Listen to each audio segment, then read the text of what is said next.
ఎలక్షన్లు అయిపోయినాయి, గెలిచినాం, అయిపాయే. 5 ఏళ్లు బుగ్గాకార్ల తిరుక్కుంటా, రిబ్బన్లు కత్తిరించుకుంటా, నెలకోసారి అట్లా చేతులు ఊపుకుంటా తిరిగితే చాలనుకుంటే అసలుకే మోసం వస్తుంది అంటున్నాడు ఏపీ సీఎం చంద్రబాబు సారు. పని చేయకపోతే, పబ్లిక్లో తిరగకపోతే, ఊకూకే లొల్లులు పెట్టుకుంటే తీసి పక్కన పెట్టుడే అంటుండు. ఇక చూడురి సారు ముచ్చట్లు. అవసరమైతే ప్రతిరోజు 1 గంట పెట్టుకుంటా, ఒక నలుగురితో మీతో మాట్లాడతా, నిర్మోహమాటంగా మీకు చెప్తా, మీరు చెప్పింది వింటా, మళ్ళీ నేను గైడ్ చేస్తా. మారితే శుభం, మారకపోతే మనం ఏ విధంగా ముందుకు పోవాల్సిన అవసరం ఉంది. ఈ విషయం కూడా నేను చాలా స్పష్టంగా ఉన్నా. తగ్గేదేలే అన్నట్టే చెప్పిండు పోన్రి సారు అనుకుంటారట ఇప్పుడు సైకిల్ పార్టీ లీడర్లు.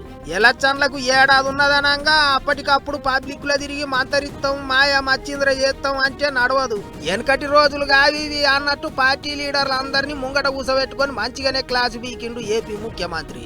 రోజుకో గంట టైం పెట్టుకుంటాడట. ఎమ్మెల్యేలు ఎవరు మంచిగా పనిచేస్తలేరు వాళ్ళని పిలిపించుకొని మాట్లాడుతున్నాడట. చెప్పినట్టు ఇంటేనా సరే, లేకపోతే ఇక తీసి పక్కకు పెట్టుడే అని ముఖం మీదనే చెప్పేసిండు. మంగళగిరిలో ఉన్న సైకిల్ పార్టీ పెద్ద ఆఫీసులో మీటింగ్ అయినరు లీడర్లంతా. సర్కారు వాళ్ళు ఈ ఏడాది కాలంలో ఏమేం పనులు చేసిండ్రు, ఎట్టెట్ట చేసిండ్రు అన్ని పబ్లిక్ కు పూస ఉచ్చాలే. చేసిన పనుల గురించి ప్రచారం చేసుకోవాలి అన్నట్టు అందరిని హుషారు చేసిండు సీఎం సారు. పల్లె పని వెనకబడ్డ ఎమ్మెల్యేలకు సురుకులు పెట్టిండు. ఎప్పుడు పబ్లిక్ లోనే ఉండాలి, పబ్లిక్ ఆపది సాపది అరుచుకోవాలి, మంచి చెడ్డ ఏమన్నా ఉంటే పోవాలి, మాట్లాడాలి, ఎవరన్నా నారాజు చేయొద్దు అని మరీ చెప్పిండు. అంతేకాదు సర్వేల గురించి కూడా మాట్లాడిండు సారు.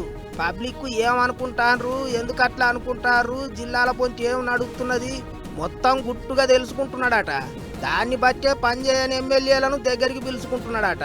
ఏమైతే గాని మళ్ళోసారి ఫ్యాన్ పార్టీ వాళ్ళకు సంధియకుండా గట్టి యుగురంతోనే పనిచేస్తున్నట్టుండ్రు కదా సైకిల్ పార్టీ వాళ్ళు అనుకుంటారు ఇప్పుడు చాలా మంది.